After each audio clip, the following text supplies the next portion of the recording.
Sudah dicoba semuanya yang lain, ini apa?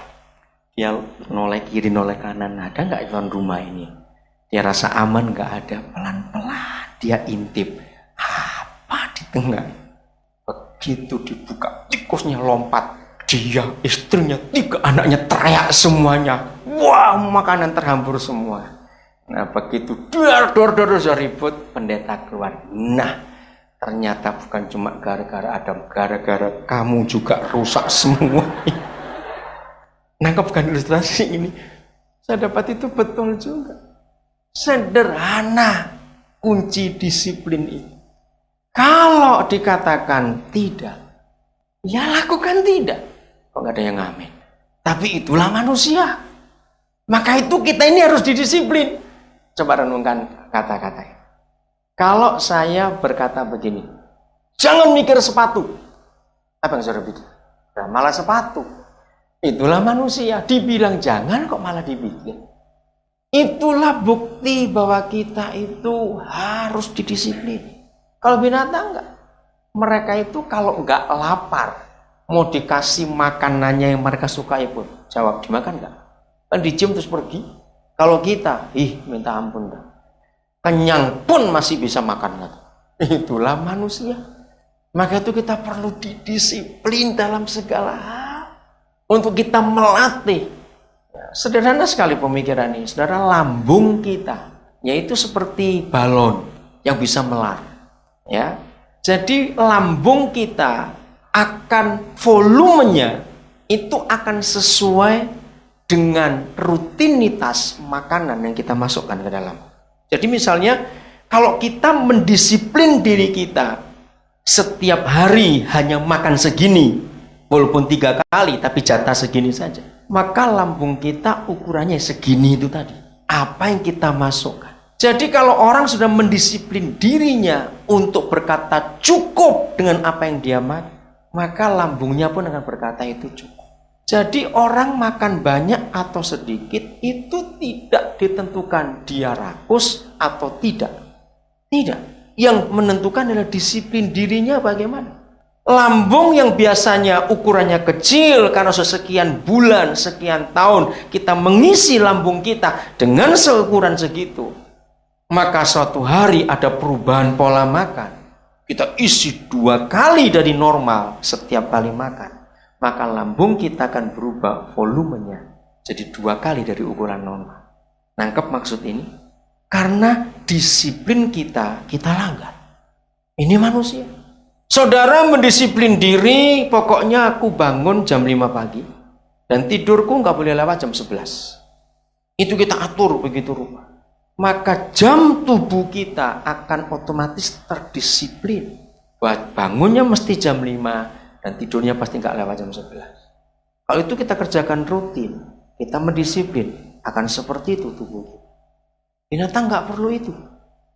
Sebab mereka nggak perlu milih macam-macam. Ya sudah begitu keadaan. Saya harap saudara menangkap kebenaran ini. Jadi kata disiplin itu jangan dianggap negatif, dianggap menyulitkan, tidak. Nah itulah manusia.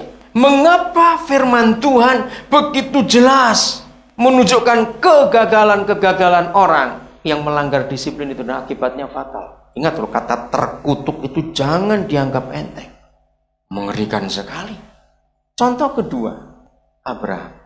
Sudah jelas janji Papa, lewat Sarah istrimu, kamu akan jadi bapak banyak bangsa. Anak perjanjian itu aku berikan kepadamu.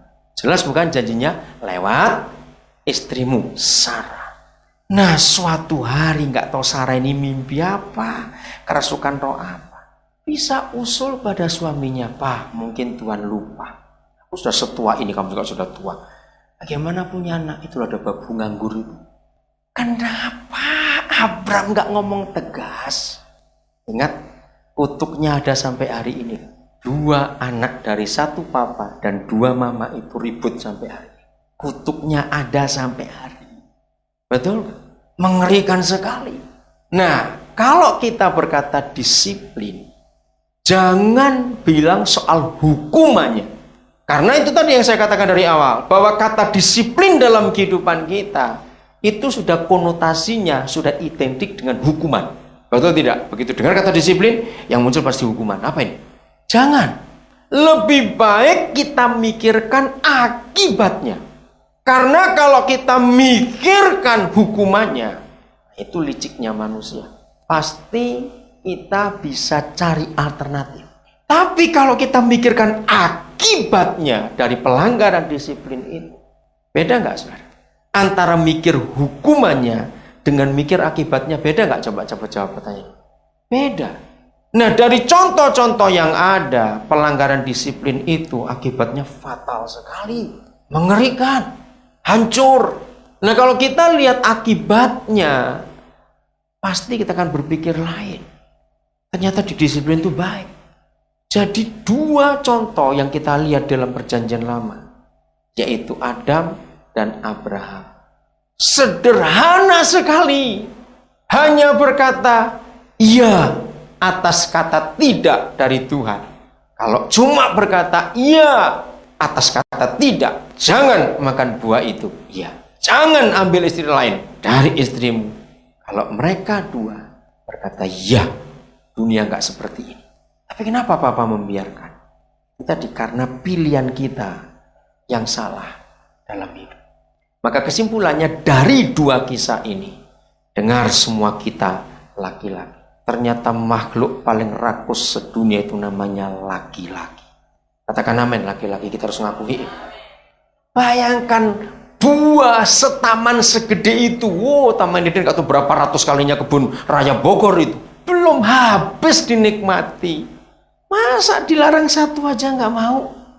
Janji Tuhan pada istrimu akan lahir anak itu. Itulah model laki-laki itu rakus. Itu mari kita jaga diri kita. Maka kesimpulannya, kalau kita tidak mau didisiplin, ngeri hasilnya. Ayo kita baca Roma 5 ayat 12. Ayat ini dengan tegas menyatakan, itu jangan sampai kita gagal dalam disiplin diri kita. Minta anugerah Papa supaya kita menang, ya. Roma 5 ayat yang ke-12. Roma 5:12. Sebab itu sama seperti dosa telah masuk ke dalam dunia oleh berapa orang? Satu orang.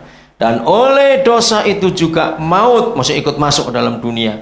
Demikianlah maut itu telah menjalar kepada semua orang, karena semua orang telah berbuat dosa. Berarti kata dosa itu identik dengan disiplin. Kata disiplin itu identik dengan dosa. Artinya kalau kita melanggar disiplin, dosa yang datang. Saudara, ayat ini ayat yang paling menakutkan dalam seluruh Alkitab. Buat saya ayat ini ayat yang paling menakutkan. Hanya gara-gara satu orang. Siapa orang itu? Adam. Maka rusaklah dunia sampai hari ini. Karena nggak mau didisiplin, sulit. Asal kita mengerti akibatnya saja.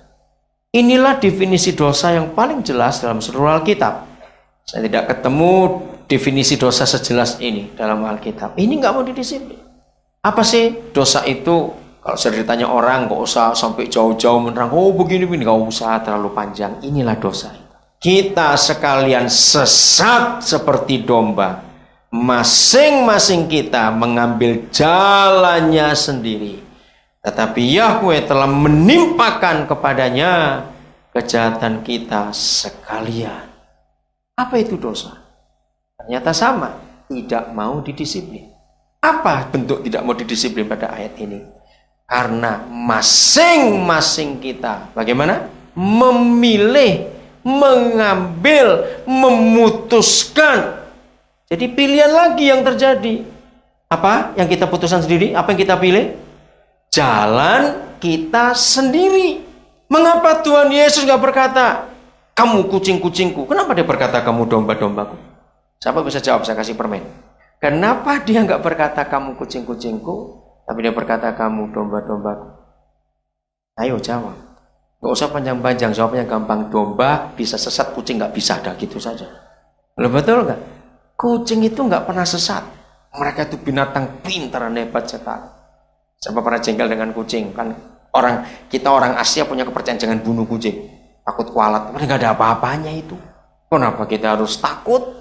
Nah, karena kita dapat percayaan itu, maka kita takut. nggak akan bunuh kucing. Tapi kalau ada kucing menjengkelkan,